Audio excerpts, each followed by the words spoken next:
Morning and welcome back to our channel. অনেক কটা দিন পর ব্লগ করছি আমি জানি, আজকেও সানডে আর আজকে হচ্ছে প্রায় 29 তারিখ মতো, সেপ্টেম্বরের প্রায় শেষের দিকে চলে এসেছি। ব্লগটা শুরুর প্রথমেই বলে দিচ্ছি যে আমি জানি আমি অনেক ইরেগুলার ব্লগ করছি, অনেক ইরেগুলার ভিডিও তোমাদের সাথে শেয়ার করছি, তোমরা লিখছো যে বনি ইন্টারেস্ট চলে যাচ্ছে ব্লগের প্রতি। তো আজকে ব্লগটাতে সমস্ত ডিটেল থাকবে, সব থাকবে, কেন আমি রেগুলার ব্লগ করছি, কেন এখানে মা আসছে, আমার কি শরীর খারাপ হয়েছিল বা কি বৃত্তান্ত, কেন আমি 1 মাস মতন ব্লগ করিনি, সমস্তটা আজকে আমি তোমাদের সাথে শেয়ার করব। তাই আমার সাথে থাকো, পুরো দিনটা আজকে ব্লগটা দেখো, আজকের ব্লগের সমস্ত ডিটেল থাকবে। চলো দিনটাকে এখান থেকে দারুণভাবে শুরু করি। আজকে ওয়েদার পুরো বৃষ্টিতে ভর্তি, সকাল থেকে বৃষ্টি হচ্ছে, কালকেও বৃষ্টি হয়েছে। আর এই আমার রুমটা থেকেই আমি আজকে ব্লগটা স্টার্ট করেছি। আজকের মেজাজটা বেশ ফুরফুরে, শরীরটাও এখন আগের থেকে অনেকটা বেটার। Good morning. অনেকদিন পর আবার মাঝে মাঝে আপনি উদয় হন না, এরপর থেকে আমার রেগুলার ব্লগ আসবে। আজকেও সকালবেলা সানডের বাজারে এসছে, দেখো এখানে পাবদা মাছ আর এই হচ্ছে ট্যাংরা মাছ। আর তোমরা অনেকেই দেখছিলাম আগের দিন বলছিলে মাছ কেন ছাড়িয়ে আনেনি, এখানে এই ছোট ছোট মাছ এত ভিড় থাকে দোকানে, হ্যাঁ ছাড়িয়ে দিতে চায় না, বলে যে না এখন পারবো না, এত ভিড়, আর রোববার সব বাঙালির ওই দোকানে ভিড় করে, তো ওই জন্য ছাড়িয়ে আনতে পারে না শনিবার। আর এই যে গেম খেলছে দেখো সকাল সকাল। Good morning. Morning morning. Good morning. বলছি গেম খেলতে সময় তো হ্যাঁ কত কাজ করে এলাম সেটা ও এই যে শৈবাল বাজার করে এনেছে, হ্যাঁ এখন সারা দিন এইটাই চলবে, বাজার করে এনেছে মানে কত কাজ করে এনেছে আমি। আর আজকে ব্রেকফাস্টে হয়েছে ইডলি। লাস্ট সানডে মনে হয় আমি ব্লগ করেছিলাম, তখনও ইডলি দেখিয়েছিলাম। আজকেও হয়েছে ইডলি, কারণ ইডলিটা শৈবাল বড্ড ভালো খায়, তো মা সানডে সানডে করে দেয় ওকে। তো এই হচ্ছে ইডলির একটা, হ্যাঁ সেটাই, এইখানে রেডি হয়েছে একটা, এটা আমি কাটবো এখন, মানে খুলে খুলে রাখবো। এখানে কিছু রাখা হয়েছে, চলো লেগে পড়ি। এই হচ্ছে শৈবাল বাবুর ডাল, চাটনি অ্যান্ড ইডলি। এ নাও, মা হাতে দিলাম, ওখানে আসবে, আসো। মা তোমার হয়নি? না না একসাথেই খাবো। তুমি বসো, তুমি বসো। খাওয়া দাওয়া তো হলো, এবার ভাবছি যে ওই বাড়িতে একটা ভিডিও কল করবো। ওই বাড়িতে মানে কলকাতার বাড়ির কথা বলছি, তোমরা প্রায়শই বলো কেন দেখাও না, হয়ে ওঠে না, তো করি আজকে তোমাদের সাথে শেয়ারও করে দিচ্ছি। হোয়াটসঅ্যাপ খোলা থাকবে মায়ের এই সময়? কটা বাজে? 11টা। এই হচ্ছে রিং, দেখা যাক। আরেকজন ফোন নিবে। হ্যাঁ কি করছো? এই দেখ মুখের মধ্যে মুখের মধ্যে সব ঢুকিয়ে কি সব খাচ্ছে। হালু ভালু হালু ভালু হালু ভালু খাচ্ছে। রুটি আর আলু ভাজা।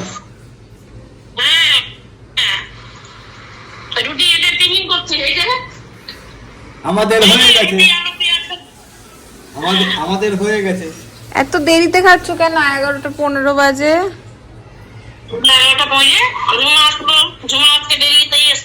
ও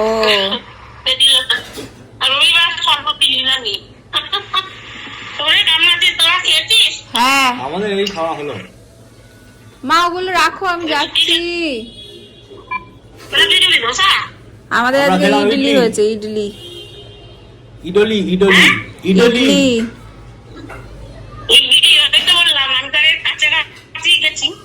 হ্যাঁ কাছাকাছি গেছো। না না দুপুরেও হবে নাকি গো? দুপুরে একটু খাও যদি খিদে পায়। বাবা কি করছে? 4টের সময় খাও।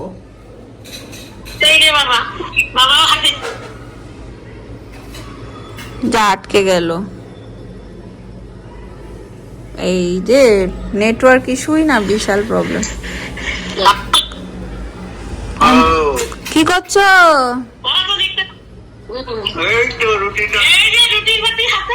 ও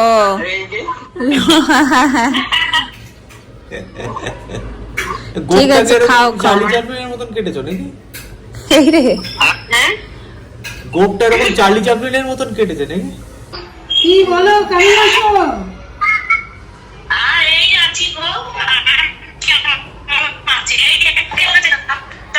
আরে কথা এত কাটে, বাপরে বাপরে বাপ।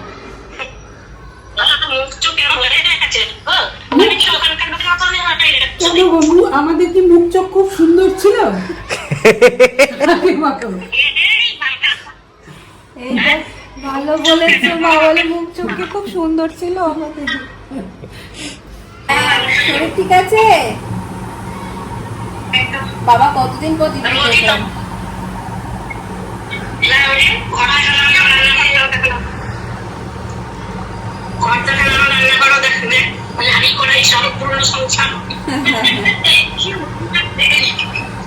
কি মেনু আজকে আমাদের জানো, যে কাজ করতো বুদ্ধি ও পুরোপুরি গেছে মানে হচ্ছে রাজস্থান, ওর বাড়ি চলে গেছে। হঠাৎ করে একদিন কাজ করে ফোন করলো বললো বৌদি আমি আর আসবো না, আমি বাড়ি চলে যাচ্ছি। তারপর থেকে এখন অব্দি মা ও গেছে, তাও 2 সপ্তাহ তো হতেই চললো, এখন অব্দি আমরা কাউকেই পাইনি। ওই কোনো রকমের মা আমি কোনো রকমের চালিয়ে নিতে খুব অসুবিধা হয় খুব।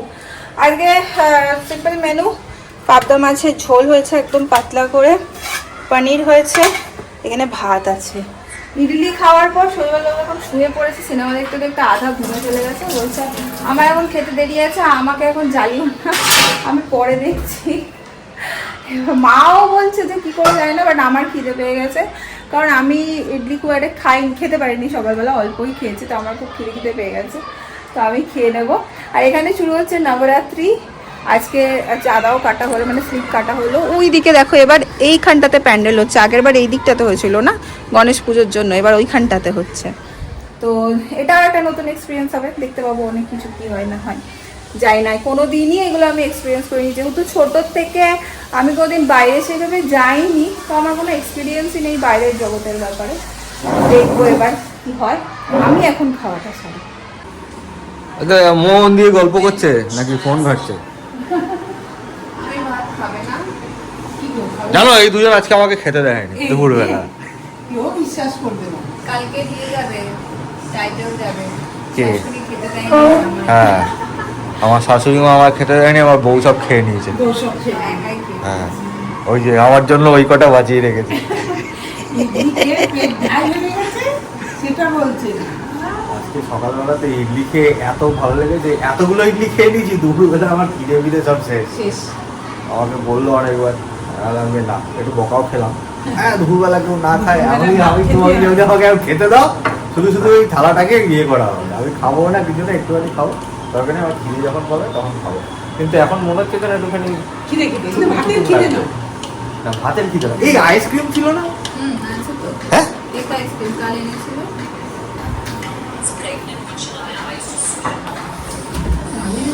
কোথায় রে? এ দুটোই বের করি, ছোট তো এই দুটো নিয়ে এসেছিলাম কালকে দুটো খাওয়া হয়েছে, আর দুটো রয়েছে, দুটোর আছে গতি করতে হবে।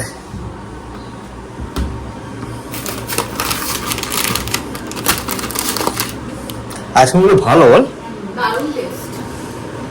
গুজরাটে এসে কিছু আইসক্রিম খেলাম আমরা, মানে এখানে আইসক্রিমের একটা অন্য রকম টেস্ট। আর এখানে আইসক্রিম খুব ভালো। ওটাই কলকাতার আমুলে বা অন্য কোনো ইয়েতে ওরকম পায় না। এই কেক আইসক্রিমটা, ওই যে অরুণ আইসক্রিম আছে, ওইটাতে খুব খেতাম, ওটা খুব ভালো টেস্ট ছিল।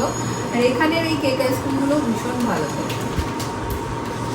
এখানে আইসক্রিম খুব ভালো। আমরা একবার নিয়েছিলাম না একটা কি নাট না কি আছে, আমেরিকান নাট, আর সিরিয়াসলি লিটারেলি আমেরিকান নাট যে নামটা, প্রত্যেকটা বাইটে কাজু পেস্তা একদম ভরপুর ঠাসা পুরো।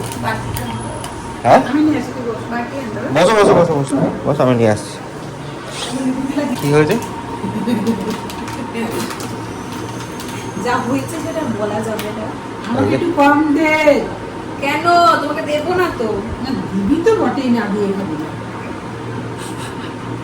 কনফিডেন্স। চলে এসো। দু রকমের দুটো ফ্লেভার, হ্যাঁ। বাট এই কেক আইসক্রিমটা খুব ভালো খেতে। আমি জানিস না। ভীষণ ভালো, ভীষণ। হ্যাঁ, বাঙালির তো সারাদিন খাওয়া দাওয়া লেগেই আছে, আর তার মধ্যে সানডে হলে তো আর কোনো কথাই না, যদি তুমি বাড়িতে বসে থাকো। তার মধ্যে বৃষ্টি, হালকা হালকা বেশ মেঘলা মেঘলা ওয়েদার, ঠান্ডা ওয়েদার যেটাকে বলে। তো এখন আবার সন্ধ্যের জন্য হচ্ছে আমাদের কুমড়ি, বেগুনি বানাতাম বাট বেগুন নেই। কুমড়িটাও বেশ ভালো লাগে, এরকম পাতলা পাতলা করে কুমড়োটা কেটে নিয়ে তারপর বেসনের মধ্যে দিয়ে যেমন করে আমরা বেগুনি ভাজি, এটা বেশ টেস্টি হয় খেতে। আর মিষ্টি মিষ্টি কুমড়ো হলে তার কোনো কথাই নয়। চলো একটু কুমড়ি বানিয়ে নিই। আমাদের সব কিছুই মোটামুটি হয় টিফিন বক্সে, কারণ বেশি বাটি ঘটি তো আমার কাছে এখানে নেই, তো এরকমভাবেই কাজ চালাই।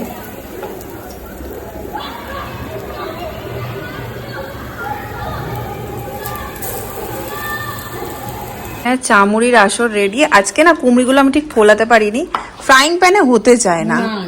ছোট বেশ কড়াই এরম মতন হলে ভাজা বড়া ফোলে, ফ্রাইং প্যান।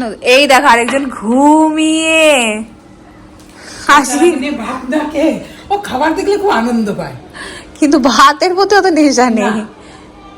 দেখো তোমার প্রিয় জিনিস হয়েছে গো, কতগুলো মুড়ি পড়েছে দেখ, পরে তুলছি। ঘুমিয়ে এলো একদম। কুমড়ো ভাজা, কুমড়ি, কুমড়ি, ইয়েস কুমড়ি, বেগুনি তাই কুমড়ি, কুমড়ি। আগের দিন চা খাচ্ছিলাম না বসে, চাটা শেষ হয়ে গেছে, তোর জায়গা থেকে চা না দিচ্ছিল। হ্যাঁ, আজকে বেশি যা দিয়েছে তোমাকে, ঠিক। তো ওয়েদারের সাথেও ম্যাচ খেয়ে গেছে, বৃষ্টি শুরু হয়েছে। বৃষ্টি হচ্ছে না? হ্যাঁ, বাবা বলছে এই কি হবে, বৃষ্টি হচ্ছে তো আনবে ক্ষণ। বসো এখন, বসো এখন আনবে, 7টা বাজে সবে। মুরগি ফল আনতে হতো। বেশ বসো তো এখন, ঠিক আছে, যাবো পরে যাবো। ঘড়িতে বেজে গেছে প্রায় 9:30 মতো। আজকে কিছুতেই আর একসাথে বসা হচ্ছে না। রবিবার, শৈবাল বেরিয়ে গেছিল, একটু কাজ ছিল ওর, তো ভাবছি বারবার একসাথে বসবো, বসে আর উঠতে পারছি না। আমি জানি সময় করে একসাথে বসেছি, আমি জানি তোমাদের বলেছি যে ব্লগের শুরুতেই যে আজকে তোমাদের সাথে আমি সবটা শেয়ার করব, সবটা বলবো। অনেক প্রশ্ন তোমরা এই কদিন আমাকে করেছো, বাট আমি সব প্রশ্নের উত্তর তোমাদের দিতে পারিনি, একটু সময় চেয়ে নিয়েছি তোমাদের কাছ থেকে। তো হ্যাঁ, আর দেরি করবো না, অবশ্যই যেটা সবার আগে আমি তোমাদের সাথে শেয়ার করব। ইয়েস, তোমরা একদম ঠিক ধরেছিলে, কোথাও ভুল ছিলে না। সো গুড নিউজ হচ্ছে এখানে আমি এটার জন্য একটু সময় তোমাদের কাছ থেকে চেয়ে নিয়েছিলাম। এই নিউজটা পাওয়ার পরে আমি জানি আমাকে তোমরা বেশিরভাগ মানুষই গেস করে নিয়েছো যে এটা একটা গুড নিউজ এসে গেছে বন্নির। তো বন্নি সবাই অলমোস্ট, বাট কেন বন্নি আমাদের সাথে শেয়ার করছে না? অনেকে বুঝেছো, অনেকে বলেছো যেটা তুমি ঠিক করছো না, আমরাও তো ফ্যামিলি মেম্বার। হ্যাঁ অবশ্যই, আর এটা এতটাই খুশির খবর যে সবার সাথে শেয়ার করে নিতে ইচ্ছে করে, সবাইকে বলতে ইচ্ছে করে। বাট এমন অনেক সময় হয়, দেখবে বাড়ির বড়রা অনেক কিছু বলে, আমরা বলি ধুর এটা মানতে হবে না, এটা আবার হয় নাকি। বাট এটা এমন একটা ইমোশনাল ব্যাপার, বা একটা মেয়ে বা একটা উঠবি বাবা মা সবার জন্য এটা এমন একটা ব্যাপার যে মনে হয় না বড়দের কথাটা শুনি। তো বড়রাও বলেছিল একটু সময় নিতে। প্লাস আমার শরীর প্রচন্ড রকম খারাপ করেছিল, লাস্ট একটা মাস আমি ব্লগ করতে পারিনি, তোমরা জানো।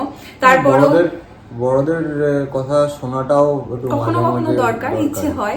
অনেকেই হয়তো ভাববে এটা সুপারস্টিশন, এটা না বলার কিছু নেই, বাট একটা জায়গা থেকে তো তারা যখন নিজের মুখ ফুটে বলছে, বা তারা যখন বলছে, ঠিক আছে এরকম তো বলেনি তারা যে বলবি না, কিন্তু সময় নিয়ে বলতে হবে।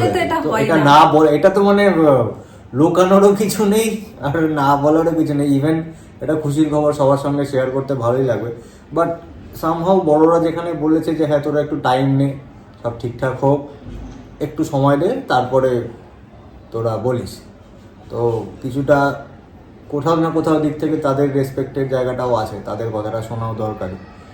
তো তার সাথে সাথে আমি নিজেও পার্সোনালি একটু সময় চেয়েছি। এখনো মনের দিক থেকে সবাই যে সাপোর্ট করেছে না বলে দে এরকমটা নয়, বাট আমরা ভেবেছি না ঠিক আছে তোমরা এতভাবে জানতে চাইছো, আর ঠিক আছে এবার আমরা শেয়ার করি তোমাদের সাথে, ভালো খারাপ যাই হোক, যখন শেয়ার করে এসছি এতদিন, ভবিষ্যতেও করব।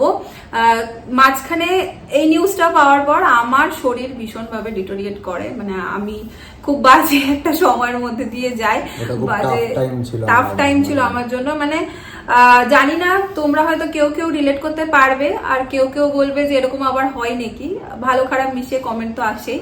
কিন্তু আমার সাথে যেটা হয়েছে আমি সেটা ছোট্ট করে, বেশি কথা বলবো না, ছোট্ট করে তোমাদের সাথে শেয়ার করছি। আমার চেহারার অবস্থা দেখে তোমরা বুঝতে পারছো যে আমার ওয়েট অনেকখানি লস হয়ে গেছে। আমি প্রায় 6 কেজি মতো ওয়েট লস করেছি। তো এই সময় ওয়েট লস করাটা তো খুব ভালো কথা নয়, তবুও ডক্টর বলেছিলেন, আমরা যখন ফার্স্ট ডক্টর দেখাই তখন থেকে যা ওয়েট ছিল আমি ধীরে ধীরে ওয়েট লস করতে থাকি, বিকজ আমি কিচ্ছু খেতে পারতাম না। এখনো আমার রিকভারি পিরিয়ডেই আমি আছি, খেতে পারছি তেমনটা নয়, কিছু খেতে পারি না, প্লাস ভমিটিং। খাওয়া দাওয়া বন্ধ হয়ে গেছে, Plus কিছুই খেতে vomiting, পারছে না। মানে- অদ্ভুত ভাবে টেস্ট চেঞ্জ হয়ে গেছে। যেই খাবারগুলো খেতে পছন্দ করতো সেই খাবারগুলোর স্মেল নিতে পারছে না।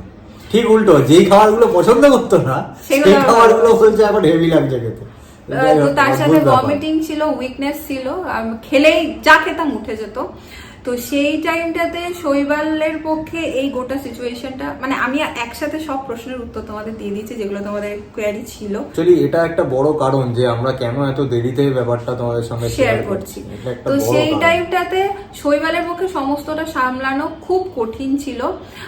তো খেতে তো পাচ্ছি না, প্রথমত আমি নিজে রান্না করে নিজে কিছু খেতে পাচ্ছি না। তারপর যখন ডক্টর চেকআপে যাচ্ছি আমি দেখছি আমার 15 দিন কি 16 দিনের মাথায় মাথায় আমার 1 কেজি করে ওয়েট কমতে থাকছে। ডাক্তার বলেছিলেন যে ভয় পাওয়ার কিছু নেই, প্রথম দিকটা এরকম অনেকেরই হয়, বাট তাও ওয়েট কমাটা তো খুব, মানে হেলদি ওয়েতে কমাটা ঠিক আছে, বাট না খেতে পেয়ে আস্তে আস্তে ওয়েট কমে যাচ্ছে, এটা তো ঠিক না। তো আমি সবটা মেনটেন করে উঠতে পারছিলাম না এবং আমার এত সিকনেস হতো কি আমি সারাদিন বিছানায় পড়ে থাকতাম, আমার উঠে খাওয়ার ক্ষমতা ছিল না। সেই সিচুয়েশনে আমার অফিস, আমি সকালবেলা বেরিয়ে যাই, সন্ধ্যাবেলা ফিরি। তো আমার জবটা যেরকম সেটা হচ্ছে আমার ওয়ার্ক ফ্রম হোম করার কোনো অপশন নেই, আমাকে ফিল্ডে যেতেই হয়। তো আমি ফিল্ডে গিয়েও আমি নিশ্চিন্ত থাকতে পারতাম না। আমি ওকে 10 মিনিট 15 মিনিট আধ ঘন্টা পরে যখন ফ্রি টাইম হতো তখনই ফোন করতাম। কাজে মন বসতো না যে কি করছে বাড়িতে, তখনও বাড়িতে পুরো একা, মানে আহমেদাবাদের এই ফ্ল্যাটে একদম পুরো একা তখন। আর এখানে কিছু করার ছিল হেল্পিং না। হ্যান্ডের ভীষণ অসুবিধা, এখন তো নেই। তো সেই টাইমটাতে দাঁড়িয়ে আমরা মানে হ্যাপি তো ঠিক আছে, এটা আমাদের কাছে অনেক বড় একটা নিউজ। আর সাথে সাথে এটা ভেবেই বুঝতে পারছিলাম না যে শরীর এইভাবে ডিটোরিয়েট করছে কেন, ভয় পেয়ে গেছিলাম প্রচন্ড রকম, একদম নতুন এক্সপেরিয়েন্স যা হয়। তারপরে কিন্তু পরের দিকে এটা মনে হলো যে এখনো আমি ওয়েট গেইন করেছি এমনটা নয়, বাট ঠিক আছে, এখন আস্তে আস্তে মনে হচ্ছে যেন মার সাথে আমি। যিনি ডক্টর ছিলেন, মানে আছেন, যাকে দেখানো হয়েছিল, উনি প্রচুর মেন্টাল সাপোর্ট করেছেন। যখনই চেক আপে যেতাম তখনই বলতেন এটা নর্মাল ব্যাপার, এটা কিছু না, তোমরা ঠিক আছো, তোমরা ভালো আছো, কোনো অসুবিধা নেই, তো ক্যারি অন, সেই যা খেতে ভালো সময়টাতে লাগে তাই খাও। প্রচুর গাইড করেছেন, প্রচুর গাইড সব করেছেন। ডাক্তাররাই এই সময় মানে ওনার কথার মধ্যে একটা হয় না যে একটা পজিটিভ ভাইব, একটা মেন্টাল সাপোর্ট টাইপের ফিল হয়। তো খুব ভালো ওনারও। যাই হোক, ঠিক তো আছে। সেই টাইমটাতে দাঁড়িয়ে এবার আসি নেক্সট প্রশ্নে, যে মা এসছে, মা কতদিনের ছুটি বা কি, মানে সেই টাইম সিচুয়েশন এমন হয়ে যায় যে কেউ যদি না আসে তাহলে বোধহয় আমি সার্ভাইভ করতেই পারবো না ওই টাইমটাতে, এরকম একটা সিচুয়েশন এসে দাঁড়িয়ে যায়। তখন মাকে আমি ফোন করে বলি যে মা তুমি কি ছুটি নিয়ে আসতে পারবে, কারণ আমার শরীর ভীষণ রকম ডিটোরিয়েট করছে। এদিকে শ্বশুরমশাই শাশুড়ি মাও আসতে চেয়েছিলেন, বাট দেখো ওনাদের যথেষ্ট বয়স হয়েছে, আমার এখানে কোনো হেল্পিং হ্যান্ড নেই। তো আমি জানতাম যে মা বাবা পেরে উঠবে না, কারণ এখনো ওই দুটো মানুষের জন্য ওখানে কাজের লোক, রান্নার লোক, সমস্ত কিছু আছে। তো এইখানে এসে সবটা হ্যান্ডেল করা তাদের পক্ষে খুব কঠিন। তো নেই, আর পারবে না, মা এখন আর পেরে ওঠেন না। তোমরা তো যারা দেখেছো যে আমরা একজন মানে জাস্ট ঘর ঝাড় দেওয়া, ঘর মোছা জন্য রেখেছিলাম, কিন্তু সেও চলে গেছে, আজকে গেছে। সকালেই তোমাদের বললাম। তো সেখান থেকে দাঁড়িয়ে হচ্ছে মাকে বললাম, আর মা তো ভীষণ রকম ছটফট করছিল। তো মা অনেক কষ্ট করে ম্যানেজ করে মোটামুটি একটা মাসের ছুটি নিয়ে রাতারাতি রীতিমতো টিকিট ফিকিট কাটা হয়, মা চলে আসে আমার কাছে, আমাদের কাছে আসে, এবং তারপর একটু একটু করে রিকভারি শুরু আমার, এবং আস্তে আস্তে এটা খেতে পাচ্ছি না, ওটা জিনিসটা আমাদের এরকম ভাবে হয়েছে যে মানে একটা হয় যে একটা প্ল্যান করে ঠিক আছে চলো এটার পর এটা, আমরা কোনো প্ল্যান করার মানে টাইমও পাইনি। তো যা হয়েছে ইনস্ট্যান্ট হয়েছে, এই ডিসিশন হয়েছে হ্যাঁ এটা হবে, আচ্ছা ঠিক আছে এটা হবে, মানে ইনস্ট্যান্ট ডিসিশনে করতে হয়েছে, এসে আমাদের কাছে আর কোনো অপশন ছিল না। আর এবারে আসি নেক্সট আরেকটা প্রশ্ন, যে তোমরা অনেকেই করেছো যে মানে তুমি কেন মানে কিছুই করতে পারছো না বা কিছু। দেখো এখানে একটা ছোট্ট জিনিস বলে রাখি, যেটা ডিটেলে আমি এই মুহূর্তে যাচ্ছি না, কারণ আমি একটু রিল্যাক্সে থাকতে চাই, আমি কোনো টেনশন এই মুহূর্তে নিতে চাই না। কিছু কমপ্লিকেশন আছে, তো সেজন্য যথেষ্ট সাবধানতা অবলম্বন করতে হচ্ছে, চেষ্টা করছি করার। মা তো কিছুই করতে দেয় না এই টাইমটাতে, শৈবালও তাই। তো সবভাবেই ট্রাই করছি যেন সুস্থভাবে স্মুথলি এই ফেসটা আমরা পার করে দিতে পারি।